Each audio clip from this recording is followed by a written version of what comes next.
শোনেন, বর্তমানে একদল বাইরে এসে নাম দিয়েছে ইসলাম, আছে না? নাম দিয়ে কি বলে, ছেলেরা সরো, মেয়ে বন্ধুরা আসো, বৈষম্য দূর করো। কি দূর করে?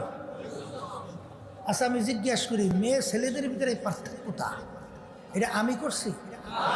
কোন পীর, মুফতি, মুহাদ্দিস কে করছে? আল্লাহ যদি করে তাইলে এই কথার মাধ্যমে কি হয়? বৈষম্য কে করছে? ও কথার মধ্যে বাইরে না, তাহলে বুঝায় না বৈষম্য আল্লাহ করছে? আউযুবিল্লাহি মিন যালিক। যাই না সই না বুঝে যদি এই কেউ কথা বলে তার ঈমান থাকবে না। একটা মানুষ নামাজ পড়ে না,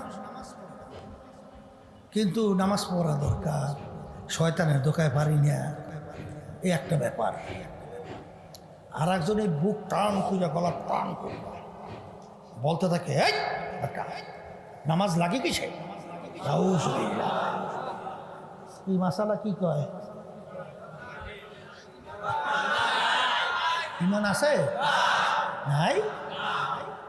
হেও নামাজ পড়ে না, এটাও নামাজ পড়ে, কিন্তু সে আল্লাহর হুকুমের বিরুদ্ধাচারণ করে নাই, সে নিজে অপরাধে স্বীকার করছে।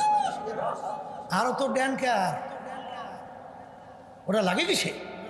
মানে আল্লাহর হুকুমটাকে বিদ্যাঙ্গুলি দেখানো। ঈমান থাকে?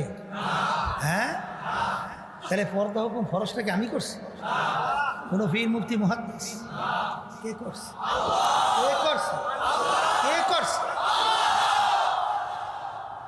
হায় রে হায়, আজকে বাইতুল মুকাররম জাতীয় মসজিদ কোনোদিন আপনাদের জীবনে দেখছেন যে উচ্ছৃঙ্খল বেপরদা মহিলাগুলি ওখানে মিটিং করছে? আপনারা দেখছেন? কিন্তু বর্তমানে দেখছেন না?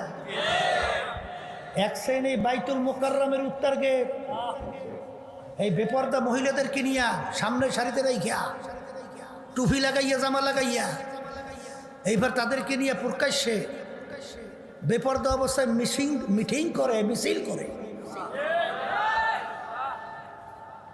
চ্যালেঞ্জ কার সঙ্গে হয়? এই পর্দা ফরজটা হুকুম আমি করছি? হ্যাঁ। তা আল্লাহ যদি পর্দা ফরজ হুকুম করে, কোনটা পর্দা কয় কেন বলে কেন?